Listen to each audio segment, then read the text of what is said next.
Dit programma wordt mij mogelijk maken door Rabobank, de Peugeot-dealers Hielkema en Haima en .nl.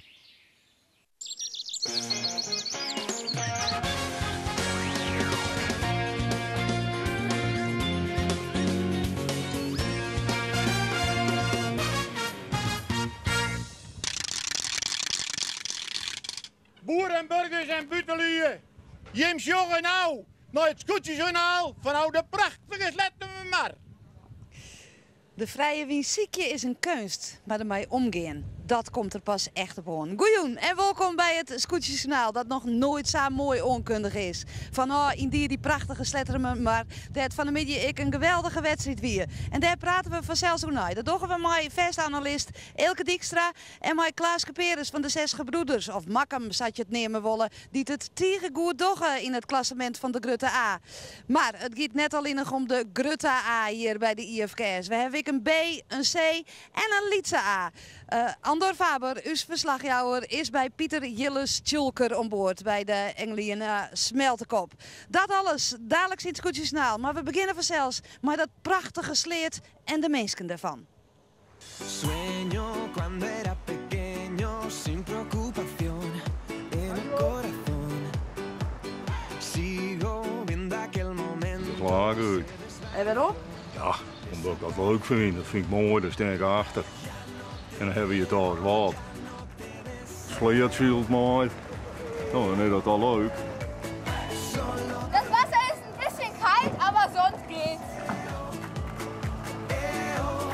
Kent hier scootjeszielen? Das segeln Platzboote um die Wette.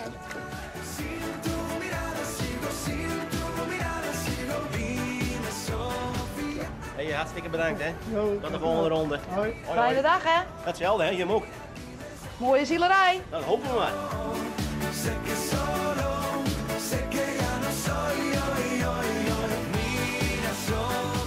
Scootjeszielen. Scootjessegler. Zielen. Zieler.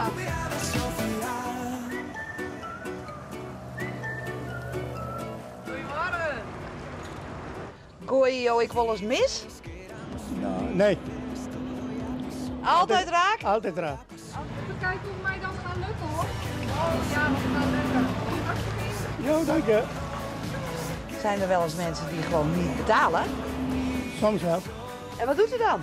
Niks, ik kan niet zwemmen. Zo snel. De vlag hangt. Zo is dat. Die nemen we net meer aan. Ja, de vlagen is uit. En samen had het ik in Sleert, want daar is het feest als de IFKS Vloot Del komt. En dat is ik tegendrok, moet ik zeggen, bij de volgboten enzovoort hinnen. On tafel, Elke Dijkstra en Klaas Peres. Klaas, dadelijk schrijft het wedstrijdverslag, dus we verklappen net het meeste. Maar ik denk dat je een tevreden man bent. Zeker. Ja, dat dik tevreden. Ja, hoe de Aroen of jouw dagen. Ja. Ja. Dadelijk meer daarover. Elke, als je de Aroen of jouw dagen sa besjust, wat valt hij het meest op? Nou, het valt me het meest op. Ik hier wat, je had juist door de gewichten hoor. En wat er sommigen erin laden, ik jaren krijgt dat bijvoorbeeld het zwarte wief haast 4 ton, tussen 3 en 4 ton inladen had. Maar dat dan toch dezelfde skippen toch wel weer bovenaan zitten. Dat toch, ja, eens net zo vol. Ja, het had effect. Ik bedoel, 4 ton, iedereen weet wat het weer is. Maar toch dezelfde skippen toch wel goed bovenin zitten. De prestaties hingen dus net alleen nog van het gelijkmaatje van het gewicht af. Nee, nou ja, of die horen weer een alsa volle beter, dan dat bleven ze gewoon. Dus dat ken ik wezen Of je natuurlijk. moet wennen aan dat hoorde gewicht. Dat ken ik. Ja, of het kan soms ook een voordeel hebben, denk ik. Ja, zo is het. We praten dadelijk verder, maar we gaan eerst even naar de bolle, want Andor Faber die is die juster op een vrouwelijkscootje, maar nou op een hele oren, want de Lietse A-klasse, die zielen jeder op een dag en die hebben haar een eigen strijd. Daar hebben wij wat minder omtinken voor, maar dat maatje we nou even goed. Andor. Live vanuit Engelina Smeltekop. Ja, daar ben we dus inderdaad, Simone. De Engelina Smeltekop. En dat is de koprinner in de Lietse A-klasse. En kijk, Pieter Haringsma, de stadsomropper van Sleert. Hij kondigt het al heel mooi aan. De Engelina Smeltekop dus. Dat scootje dat Bob onstiet. Maar ja, die Lietse A-klasse. Wat is er nou aan? Je kent het omheen, je kent het omleeg. Het antwoord erop, dat hopen we te vinden hier in het Scootjesjournaal. Ja, nou, ik weet wel zeker dat Andor dat antwoord vindt. Die Lietse A-klasse, ja, daar heb je hem nooit in zielt natuurlijk. Of dat wel, Elke? Nou, dat komt met mijn skip net, nee. Nee. Maar misschien hier ooit eens op een Lietse scootje zielt? Nee, ik had er nooit in zielt. Nee. Nee, in het begin, toen ik begon, bestond ik nog net. Dus, Nee, we krijgen het eraan, daar on boord ik wel hoor. Maar het lijkt me best wel frustrerend dat je 6 keer in die Lietse A-kampioen bent. Dat je kan net promoveren. Ja, als het heel eenzijdig is, ja, de wedstrijden. Hè, stel dat er een peer alleen maar goed binnen en de rest net. Want daar zie ik een peer skipjes mooi naar die en die wordt altijd een 3 ronde lapt in een wedstrijd. Nou, ik bedoel, en als het beeld Saskia weer, maar daar wordt heel goed zield. En daar is ik wisseling. Maar ik denk toch, ja, persoonlijk zoek ik altijd op een gegeven moment dat ik daar een peer kampioen was hier dan ambitie nu. De branen erin. En een stik ertussen. Het is, het niveau, de breedte is gewoon toch groter in de A-klasse, zelfs in de grote schip. Ja, hier willen toch het hoogste niveau? Of is het niveau net hoger in de A-klasse? Dat weet ik net. Hun eigen een strijd en wij ook weer strijd. Dus wat dat betreft denk ik dat net. Maar je dan jongens van het Zwarte Wief, die zilten eerst in de Lietse A-klasse. Grote skip onskaft en mooi dan in de A-klasse. En toch het prima. Wij gaan naar het wedstrijdverslag. En dat beginnen we met een skipper die het op het grote wetter en met wat wien altijd goed uit de voeten kind. Maar dan komen die binnenwetters. We beginnen er voor het volgende weer voor. Ik hoop dat deze wien steen bloedt. Nou, het ligt er wel op en dan hebben we er wel een heel veel zin in. Je hebt het er even over de hand. Nou, we hebben er even naar de hand. Ja, juist we kwamen wel redelijk uit de start. En bij de bovenboei gingen we eigenlijk al finale aan gehad. We dachten, er komen wel bij de eerste 5 komen we er omheen. Maar we hadden er even finale, even deel aan om het samen te zitten. Dat was even helemaal niks. Nee. Maar weer een hele rare... Ja, als je het achterin bij daar dan heb je een soort uitskietende wien. En dan wien die dwaardelijk van alle kanten door die midden. Maar wij hier van tevoren besloten, wij gaan net die omgekeerd op naar die dicta. Nou, dat hebben we dus ik net niet, maar we zien Arend er op een gegeven moment voor in. Ik zei, alles raar wordt. Ik zei, ja, het is zeker allemaal. Maar ja, dat niet, wij wilden die omgekeerd net op. Dat is voor u sowieso net goed met skip net, maar klaar. Nee. Dat hebben we net niet en pakt er net goed uit. Nee, maar hier is het goed jip. Ja, ik net heel overdreven jip, maar goed, het is... je moet het zelfs niet wat je doet van een hele hoge wedstrijd. Er is maar hier en je moet goed starten. Hé jongens, wat doen we goed? Ja, vanzelfs is dat voor elke in de opdracht goed starten. En dat moet op de Slettemer maar barren met een matige noordeestelijke wind die het wel eens wat naar het noorden tagiën. En dan is de vraag, hoe pak je de start? Want je wil net te betiet wezen. Nou, daar slag het net elke hier in. De Emanuel van skipper Marijn Olsthoorn en de Utentus van Florian Zwart starten te betiet en matten op een nij beginnen. En als de scootjes dan op wij binnen naar de eerste tonnen, zorgen we dat de jonge Jasper van vrouwtje Ozinga-Meijer en het dwarp Jestermar van Gele Tadema beiden voor een stuurboord koers kiezen. Het docht geen vertuten, want Sikke Heerskop is met de Wilde Wietse als eerste bij de bopperste tonnen. Maar een lange slag gaat Heerskop om de tonnen heen. En wat zorgen we hier? Een protestvlagen bij Heerskop. En hij is net de enige. Het Rijntjoet protestvlagen. Net alleen bij de Wilde Wietse, maar ik bij de Lietse Lies, de Emanuel en de Utentus. Het zou na de wedstrijd wel dus druk worden kennen in de protestkamer. Het dwarp Jestermar. Waarom naar de tonnen? Daar zocht Heerskop dat achter hem Klaaske Peres met de 6 gebroeders als tweede om de tonnen heen giet, volgen terug de grote pier van skipper Lucas Bauma. En het dwarp Jestermar en de jonge Jasmer die kunnen de tonnen net in één keer heljen en draaien er als 5e en 6e omheen. Heerskop en de Wilde Wietse rennen daarna aardig uit. Ze zaten alles onder controle. Achter hem volgt de rest van het wedstrijdveld. Simmer in Friesland in optima forma op de Slettemermar. En je zoent haast vergeten, maar klassementsleider de 6 gebroeders van Klaaske Peres zielt ik Joet weer ook griezelijke goed. Hij gaat als tweede om de volgende tonnen en als Peres dit behouden kan, dan bouwt er zijn vastsprong in het klassement alleen maar uit. En dan zie je Sibo Siesling, met de strijd berefkes op. Hij had ik Joet weer moeite op het binnenwetter van Friesland. Hij giet er als 12e om de tonnen en presteert Likas Juster weer net naar Weensk. En dan maakt je een sprongje in de wedstrijd en gaan we om naar de kop van het veld. Daar kan de Wilde Wietse nummer 1 blijven. Maar daarachter is het volop strijd. Skipper Lucas Bauma en de Grutte Pier binnen in slag met de nummer 2, 6 gebroeders van Klaaske Peres. Hier kan Couperus nog voor de Grote Pierdel. Maar daarna in het cruiserek naar de bopperste tonnen hebben Lucas Bouma en zijn bemanning terug dat er vanuit de Slettemerhoeken meer winst is dan vanuit de Wortseinerhoeken. En daar profiteert het Bouma met de Grote Pier van en zo kunnen ze het tweede plak nemen van Klaas Couperus.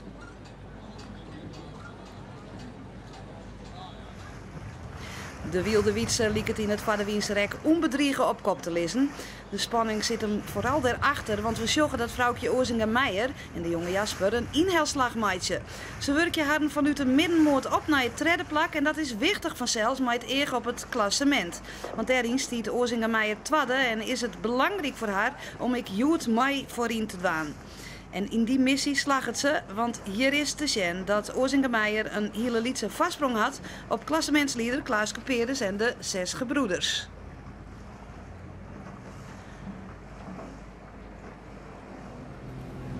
En dan maakt naar zijn oorloerdenzielen de finish erin. Sikke Heerskop, de Wilde Wietse, die liet de wedstrijd en pakt de oorwinning. Hij komt in mei op het derde plak in het algemeen klassement. En achter de Wilde Wietse is de strijd om het tweede plak nog lang net uithieten. Op de finish toch blikken dat de 6 gebroeders van Klaas Couperus in het laatste rak nog een heel beste slag maken haar. Ze eindigen als tweede. Krekt voor vrouwtje Ozinga-Meijer en de jonge Jasper. Vierde wordt het zwarte wief van Jaap Hofstee. Die zag je aan de rechterkant finishen. Poeh, hé. Wat een spanning daar op die finish, of net? Zeker weten, ja. Dan kun je een aai in de kont sieren, zeiden ze. Ja, dat laatste cruiserakje heel verrekte spannend aan. Ja, vertel. Ja, we komen om de onderboei. En wij hadden het idee dat het grootste deel van de wedstrijd toch wel die bakbootslag het beste weer. En wij hebben gekozen die laatste slag om jeder slag naar je stuurboord te maken. Zoals dan hoe bakboot op een finish komt. Ja. Dus dan de enige kans die kerstmaatje om je in te halen. Ja, en de zeiden van tevoren niks meer, want ik zag alleen nog hier, want wat verderop op een markt gebeurt, dat kun je dan haast niet zien. En hier liep het hield hij gewoon storke wikseling. Dus noemen die 2 en 3. Hè? Ik bedoel, de Wilde Wietse die lui, dat alhoewel die soms ik nog wel een beetje, dat je toch van ze komen toch wat dichterbij. Maar daar bij die onderste tonnen daar gebeurt het.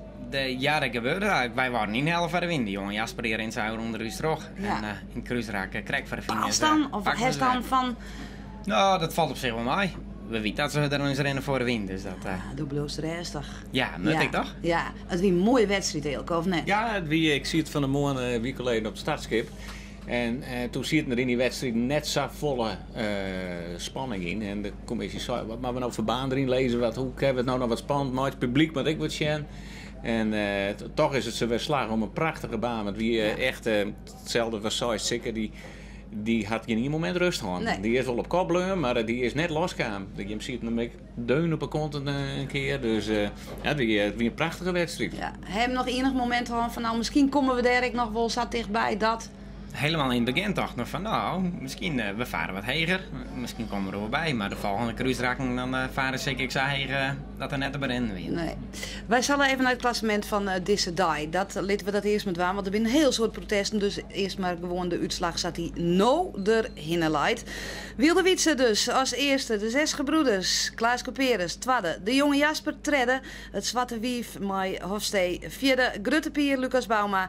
Vijfde, de 3 gebroeders. Arend Wisse de Boer. Zegde, de Lietselies, Mai Tony Brundel. Zonde, de Utentuus Florian Zwart. Toch nog goed, we hebben omkaan. Achtste, het warp Jestermar, Gele Tadema. Negende, de Raderhoek Roek.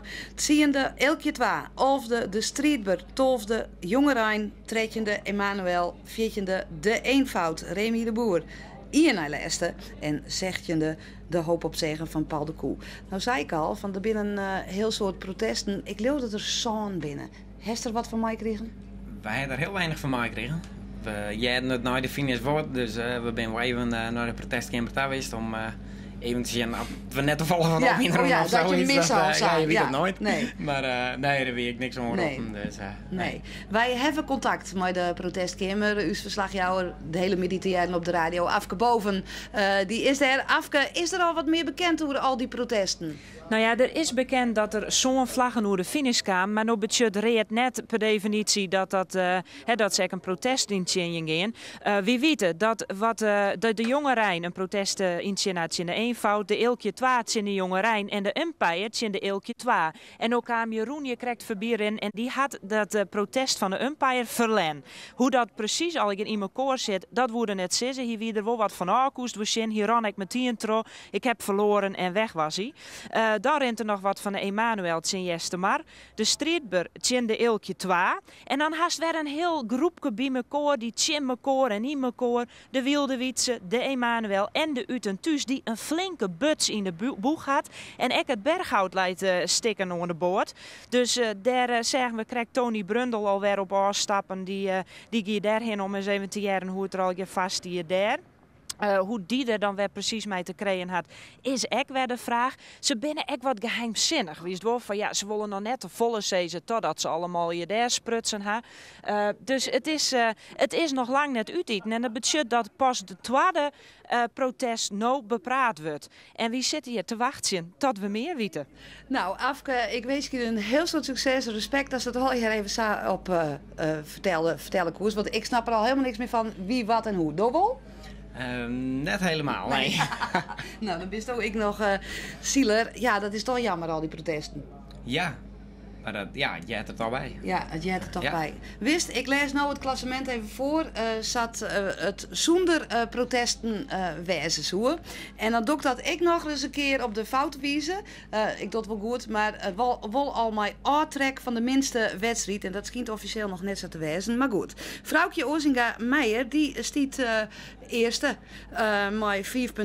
Je hebt eens in de minderklaas met 6. Dan Sikke Heerskop, Jaap Hofstee, Lucas Bauma, Arend Wisse de Boer, Sibo Siesling, Tony Brundel, Florian Zwart, Gele Tadema, Jeroen de Vos, Michiel Kalsbeek, Marijn Olsthoorn, Erik Jonker, Remy de Boer en Paul de Koe. Maar hij kan misschien ik wel weer versquat worden.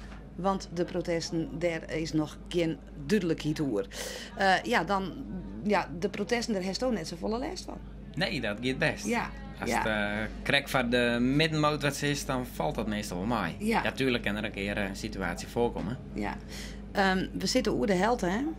Krek over de helft, ja. Begint het al wat te kriebeling? Nou, we hadden van tevoren net verwachten dat we er zo goed bij zouden staan. Dus we hebben nog steeds zoiets van, dit is machtig mooi, dit hebben we maar weer. Ja, maar we moeten nog 3 keer. Ja, hoe vies dat Cecile, Elke? Ja, ik vind het echt een verrassing. Hè? Die hebben iedere keer weer een smaakmaker. Hè? En vliegen hier weer dat Marijn Olsthoorn weer in één keer naar voren. Die had nou nog alle pech. En voor twaalf hier weer toch in... Treden hier in de grote A. Nou, en dan al op deze koers staan. Ja. Ik denk dat je maar een beetje zo hard maakt van we net verwachten. Zou een beetje trossielen, dan dat is de beste. Hè? Ja, net tegen verwachtingen. Ja. We beginnen nog even naar de oude rot, Sikke Heerskop, die het hier woen. Nou, gewoon prachtig. Maar het is een verschrikkelijk moeilijke wedstrijd eigenlijk. Waar zit dat hem in? In de Wien, hè. Ik bedoel, die Wien, ze nou laten ze in de doldrums. En dan ben je, dan is een bak Wien. En de Wien richting, de Skiftingen. Dus is er Remy de Boer, die laat bekend om daar. En wij hier niks. Nou, een hele vermoeiende wedstrijd, ja. Maar machtig. Ja, en je ziet de hele tijd op kop. Hij een moment dacht van, dit kan nog spannend worden? Ja, zeker. Ik bedoel, maak hem dus op een kans. Dat scheelde niet. Die hem te krijgen beter en wij minder. Nou, we konden niet meer van hem los. Dat zou 4 weer doen. Maar dan draaide er zelf. Nou, dat mag het. Nou. Nou weet de laatste dagen 4, 6 in het klassement. 4 uit mijn holle. Ja. Hoe lekker is deze eerste plak nog? Ja, heerlijk hè. Geweldig natuurlijk. Ik bedoel, dan klimmen we toch. En mijn eerste jongens twaalf worden in de B. Nou, dat is een groot feest. Nou, dubbelfeest. Lokwenske. Ja, dankjewel. Ja, dat neem ik nog eens dubbel en dwes genietje. Of er in de Lietse A-klasse ik genoten wordt, dat jaren we nou. We gaan weer even naar de Borleo. Ik denk dat hij op een bepaalde manier onkundig wordt. Live in het Scootjesjournaal. Pieter Jellis, Tjulker, Skipper, Engeline Smeltekop. Ja, want daar steen ik nou jongen, Pieter Jellis-Tjulker. Hij is inderdaad de skipper van de Engelina Smeltekop. In de Lietse A, je bent klassementsleider ontnota. Dan kan ik denk ik concluderen dat het zo best is wat je. Ja, we hebben zeker geen klein. Het gaat hartstikke best. We zijn mooi constant en mooi voor in mei. Dus we zijn heel tevreden, zeker weten. Maar ja goed, die Lietse A-klasse, daar zie je omdat het skip wat Lietser is. Je bent al Steno eerste, je kan net promoveren. Waar zie je dan voor? Nou ja, het is gewoon een serieus kampioenschap waar je mee bezig bent. En je kan net promoveren en degraderen, maar dat is er wel jammer om. Maar ja, je kan wel kampioen worden en dat wil iedereen natuurlijk. En nou zielt dit scootje, de Engelina Smeltenkop, al heel wat jaren mee. Wat voor scootje is dit? Is het een makkelijk scootje om te besturen? Ja, het is wel een heel mooi scootje. Het is een boete verlaatster en bouwt in Drachten, een van de laatste. En het is, dat schip dat wel altijd heel hut. Maar het moest wel alles er precies opzetten en anders dan gaat het net. Dan doet het net. En daarvoor train je en we protten wedstrijden zielen. En daar had je de bemanning bij nodig. Annette Koopmans van der Meulen is er een van. Dus zielst al 20 jaar op dit scootje, klopt dat? Ja, dat klopt. Ja. Dus hij die zielde hier om mij en mijn broer zielde en wij gaan mij. En ik als pijler begon, kreeg als iedereen. En na 20 jaar vind ik het nog steeds leuk. Ja. Ja? Waar komt dat toch?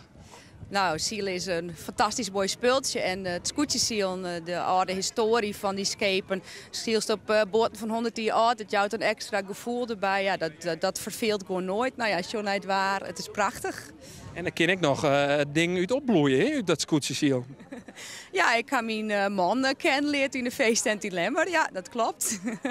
En je bent ook nog gelukkig met z'n beiden? Ja, we zijn gelukkig. We hebben 2 benen, dus helemaal goed, ja. En dat al leert door dat scootjesiel? Ja, inderdaad, ja. Zo ontstaan er dus net alleen nog mooie wedstrijden, maar ook echte levens. Wat romantisch is dat scootjesiel. Komen er een hoop huwelijken en relaties uit elke uit dat scootjesiel? Ik ben er nooit mee bezig gehouden. Nee. Ja, dat wist toch wel. Wordt er roddelen en rabben in zo'n vloot? Ja, nou, er wordt altijd een soort praat. Dus, hoe lager het niveau, hoe meer erop praten. Dat zeg ik altijd. Ja, want het is natuurlijk degene die met wedstrijd bezig bent en daar de focus op gaat. En die praat ik net door. Nee, zij is het gaat om de wedstrijden. Het gaat om de wedstrijd, ja. Natuurlijk. Het sfeer is ook belangrijk en dingen erom, maar die komt vanzelf. Ja, het is een paar keer voorbij kwam ik in deze uitsturing dat het toch een grote familie is. Alhoewel het wel een hele grote familie wordt. Zeker. Nou, bij u aan boord, uw speelster die het verkering met de leerman van Drachten van SKS. Oh ja, dat is trots goed te zien met Constantijn. Dus hartstikke leuk. Ja. Maar ja, net van die IFK's dus. Dat gaat dan, het gaat wel in de weg. Mooi gekend toch? Maar ze net doen SKS kwijtraadje zelfs. Nee, dat zal wel in mij vallen. Ja, hij ziet ook al bij u, dus dat echt? niet mooi, toch? Oh ja, echt top is dat. Nou, we hinten krek al even hoe. Er bent nou 3 hier in de A-klasse. Ja. En we hebben hier al een paar keer de roer gehad van dat best wel een verschil is tussen B en A. Ja, zeker. Maar daar liep het net altijd voor de moeite mee. Nou, de eerste 2 hierin was toch behoorlijk dreig. Vorig jaar ging knap, laatst uit protest verlend, toch uitzak in het klassement. En dit hier schipper in het goed. En dat is heel belangrijk. Ja, vorig jaar stond je in 5e. Ja. En op de laatste dag in onvaring protest verlend en uitzak op de 11e plek. Dan dien je het op hemzelf wel goed. Dus die stap wie die laatste onvaring dan toch echt ik werd zo'n fout die je... Nou ja, ben je nou een dikke uittrek. Dus dan rinst het krijg even op. Ja. Hoe heeft dat die team geerstal? Dan ben je zelf nog hartstikke jong. Hoe oud bist? Ik ben 33. Ja. We zijn begonnen, zoals Jerlien, in de C-klasse. En al die jongens hebben het scootje maar die zeiden, dan moest ook een skipper worden. Nou ja, best genoeg. Ze hebben het begonnen te zien. Ja. En nou, op een gegeven moment leer steeds meer nou in die size hier. Dus de meesten op een goede plak rijden en goede meesten bij vrije. En zo trainen als je dan, dan wordt dat steeds beter. Ja, maar komt uit echt een zielfamilie? Ja, altijd wel een soort ziel. Van jongs af aan, waar dat er wel een beetje in stamt. In stand, ja. Of in stand, ik moest er wel zelf plezier in hebben, hier geloof ik. Ja, maar ik dat scootjesiel. Ja, mijn huid zielde altijd vroeger op zijn bij de SKS. Aha. Dus, daar ben ik me opgegroeid. Ja. Oh ja, en heeft hij dan nee, ik ben net als bemanning. Ja, was als invaller, maar ik ben net als bemanning. Ja. Moet je echt een scootjevliene hebben? Moet je er mooi opgroeid wezen, Elke? Nou nee, dat is juist het mooie van de IFK's natuurlijk. Hè. Ja, ik zeg niks van de SK's, maar ik bedoel, je kerst gewoon, als je ergens in Limburg bent, dan steeds een keer mooi een scootje.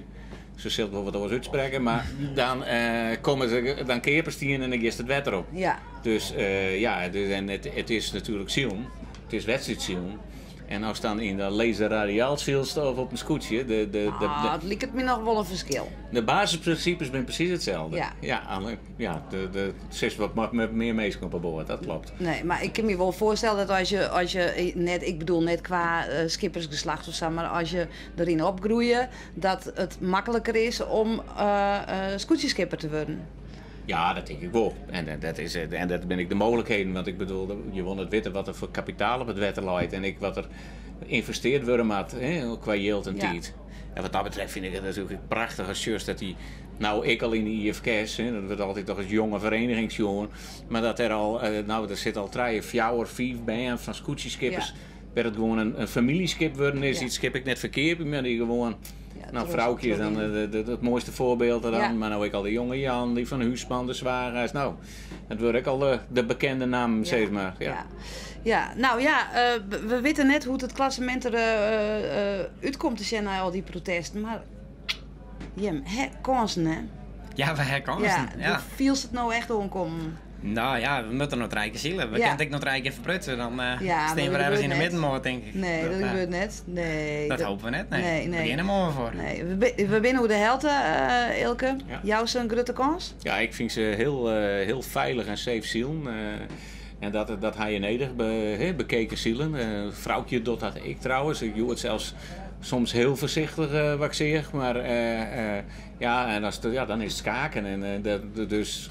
Ja, een van de 2 die wordt het. Dat leuk wel. Ik zie net aan de oren nog opkomen. Er komt net hier meer tussen. Nee, dat kent wel natuurlijk nog makkelijker de oren van zaken. Maar als je goed naar de prestaties en het niveau hoe ze zielen, dan leuk er zeker in. Ja, het wordt Klaas of vrouwtje. Ilke zei het. Vreet, dan bist er weer, hè? Dan zullen we verder. We gaan weer naar de boorleur. Jij de rattel al. Ik hem nog net, want dat komt omdat Pieter Haringsma een jonker mij stiert. Hij is dus de stadsomroeper van Sleert. Pieter, stadsomroeper, wat maak je dan van? Nou, het is alle evenementen die er in de stad binnen. Aankondigen door de stad. Geboortes, als er mij vragen wordt om geboortes om te roepen, doe ik nog. Dus en rondwandelingen en alles wat er vroeger gebeurde, doe ik dus nou nog. Is het heel ouderwets? Het is vroeger heel ouderwets, want het is de voorloper geweest van de televisie. Vroeger had er wat nijs weer, dan ging de omroeper op paard, terug leert heen. En dat wie mijn geboortes en dat wie huwelijken, riedsvergaderingen, noodslachtingen. Dan ging de omroeper op paard. Nou is het meer voor toerisme. Hè? Maar ik in Sleert zitten we nog iedere week de oude kanon nou. En daar ben ik bij betrokken. Maar Haringsma, wat is hier nou zo mooi, jongen? Nou, kun je mij dat uitlezen? Je treft een hele soort mensen. Je treft altijd mensen met een heel goed zin. Met de rondwandelingen, ze zijn mijn visite, ze zijn mijn feestje voor. Je hebt nooit geen mensen die lelijk binnen, al wat ik maar al een slecht humeur hebben. Altijd een goed humeur. En als omroeper zijn, daar knap je er heel van op. Het is feest om te doen. Het is altijd een feest om nog te doen. Je wordt nou wel wat ouder. Ik doe het nou 34 jaar. Je kan wel merken dat je wat ouder bent, maar ik doe het nog altijd met een protte plezier. Wij vernemen net dat je wat ouder bent, maar het is feest dus. En dat is wel mooi, want hier op de Engelina Smeltenkop is het ook feest. En dan ga ik even voorbij jou. Want Pieter Jelle-Tjoeke, de skipper, het is feest hier aan boord. Ja, er is je wordt een jarige. Moeten we dan even jongen? Dus een groepsoudste, die is 41 geworden. Ja, zeker, dan moeten we even jongen. Dan moet er op tafel, dan moet er op tafel. En dan moeten we jongen maar zelf vanzelfs. Kom op, meisje!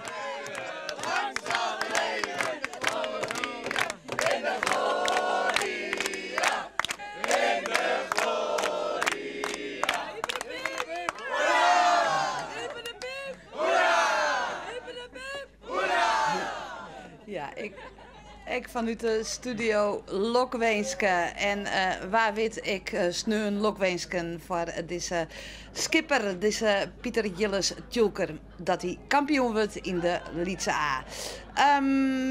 Ik moet even het waarbericht aan jou voorlezen. Het wordt morgen 22 graden en windkracht 3 en hij komt uit het noordesten.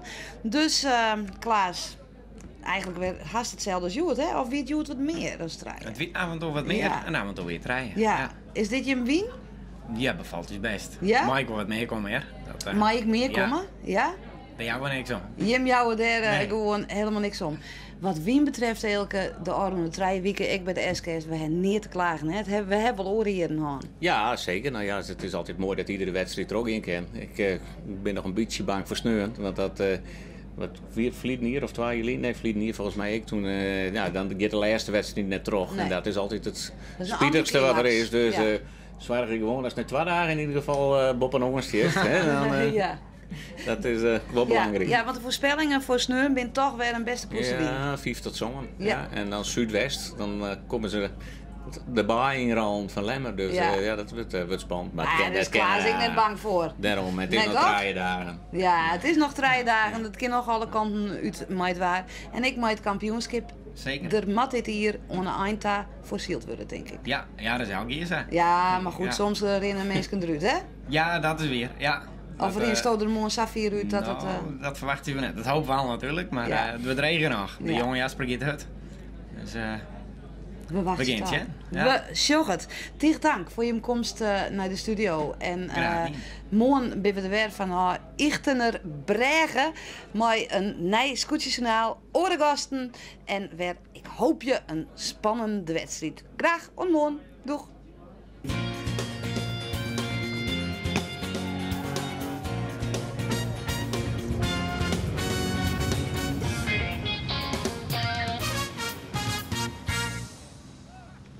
Dit programma waard mij mogelijk maken door Rabobank, de Peugeot-dealers Heima en Hielkema en .frl.